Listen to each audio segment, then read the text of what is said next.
ভোর সন্ধেবেলা ছাদে দাঁড়িয়ে কি করছো? হঠাৎ কারোর কণ্ঠস্বর শুনে খানিকটা অপ্রস্তুত হয়ে পড়ে কিঞ্জা। পেছন ফিরে লক্ষ্য করে মুনতাসির দাঁড়িয়ে আছে। তাকে দেখে স্বাভাবিক ভঙ্গিতে কিঞ্জা উত্তর দেয়, কানামাছি খেলছি না নিশ্চয়ই। মুনতাসির বিরক্ত হয়ে বলে, তুমি কি কোনো প্রশ্নের উত্তর সহজভাবে দিতে পারো না? কিঞ্জা চোখ বন্ধ করে একটা লম্বা শ্বাস নিয়ে বলে, পরন্তু বিকেলে ছাদে দাঁড়িয়ে চারপাশটা উপভোগ করতে ভালো লাগে আমার। সূর্য অস্ত যাওয়ার মুহূর্তটা মিস করতে ইচ্ছে করে না আমার। এই সময় আকাশটাকে অদ্ভুত সুন্দর লাগে। তাই প্রায় দিনই বিকেলের শেষ ভাগে ছাদে আসি। আজ একটু বেশি সময় এখানে থাকতে ইচ্ছে করছিল, তাই দাঁড়িয়ে আছি। হঠাৎ মুনতাসির কিঞ্জাকে অবাক করে দিয়ে প্রশ্ন করে, কেমন আছো? কিঞ্জা খানিকক্ষণ মুনতাসিরের মুখ পানে চেয়ে থাকে। মুনতাসিরের কাছ থেকে এমন প্রশ্ন সে কখনোই আশা করেনি। তাকে এভাবে চুপ করে দাঁড়িয়ে থাকতে দেখে মুনতাসির পুনরায় প্রশ্ন করে, উত্তর দিলে না যে? কিঞ্জা হালকা হেসে উত্তর দেয়, আপনার কাছ থেকে এমন প্রশ্ন আশা করিনি, এই জন্য অবাক হলাম। যাই হোক, ভালো আছি আলহামদুলিল্লাহ। কথাটা বলে কিঞ্জা চলে যেতে চাইলে মুনতাসির বাধা দিয়ে বলে, তোমার সাথে কিছু কথা আছে আমার। সময় হবে তোমার? জি বলুন। সরাসরি আসল কথায় আসি তাহলে। তুমি কি আমাদের এই বিয়েটা মানো? মানে আমি বলতে চাইছি যে 7 বছর আগে যেভাবে আমাদের বিয়ে হয়েছিল সেই বিয়েটা কি তুমি মানো?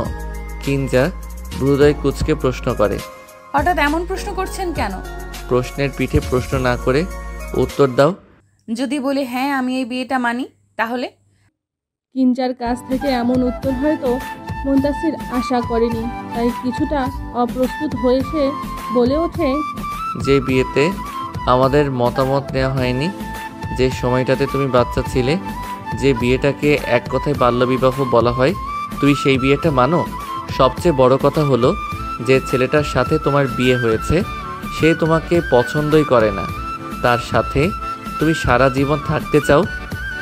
কিঞ্জা বিরক্তির স্বরে বলে, আমি কখন বললাম যে আমি সারা জীবন আপনার কাছে থাকতে চাই? এই বিয়ে মেনে নেওয়ার মানে তো এটাই দাঁড়ায়।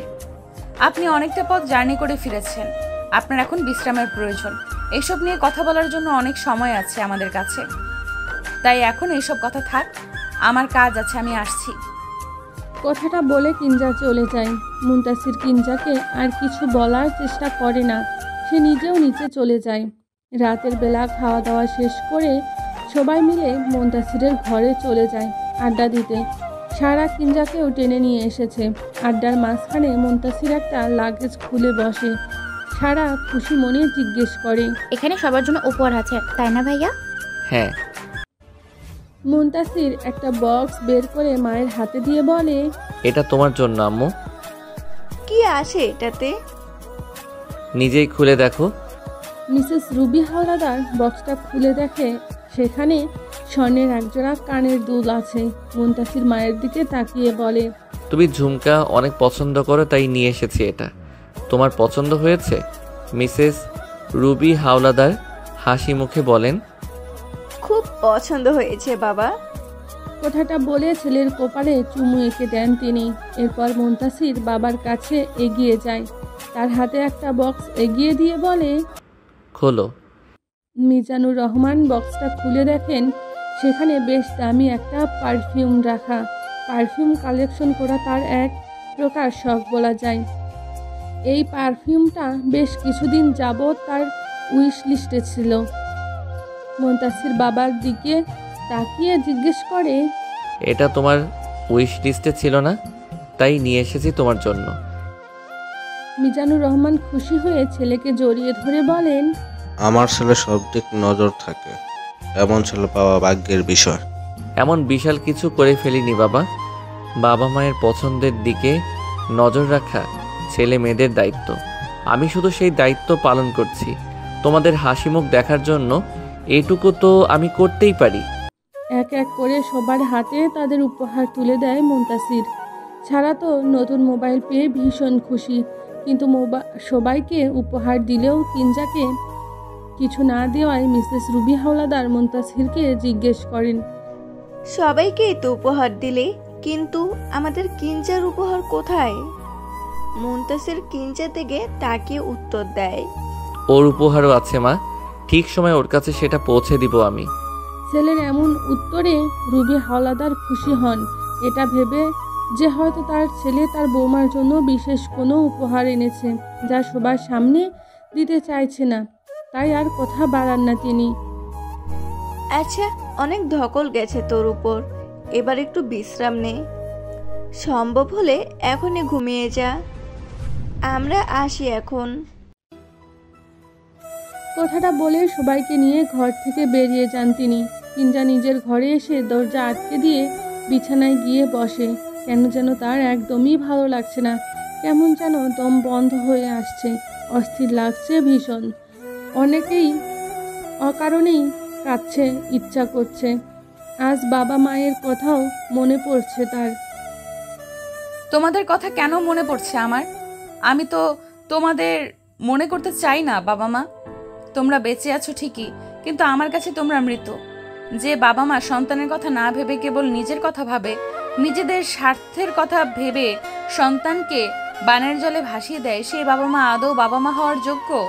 তোমরা তো ভালোই আছো নিজেদের মতো, কিন্তু আমার কথা একবারও ভাবলে না তোমরা। 13 বছর বয়সে কি বা বুঝতাম আমি? ছোট্ট একটা বাচ্চা ছিলাম আমি, আর সেই বাচ্চাটাই তোমাদের সুখের পথে বাধা হয়ে দাঁড়ালো। তাই তো সেই বাচ্চাটাকে নিজেদের পথ থেকে সরাতে বিয়ে দিয়ে দিল। তোমরা জানতে এই বিয়ের কোনো ভবিষ্যৎ নেই, তবুও আমার কথা না ভেবে জোর করে এই অল্প বয়সে আমাকে একজনের স্ত্রী হতে বাধ্য করলে তোমরা। দীর্ঘ 7 বছর যাবৎ এক মিথ্যা সম্পর্কে বয়ে বেড়াচ্ছি আমি জানি না এই মিথ্যা সম্পর্কের শেষ কোথায়, তবে এটা বেশ ভালোই জানি যে আমার কপালে সুখ লেখা নেই। আমার নিজের বাবা মা আমার সমস্ত সুখ কেড়ে নিয়েছে নিজেদের সুখের জন্য।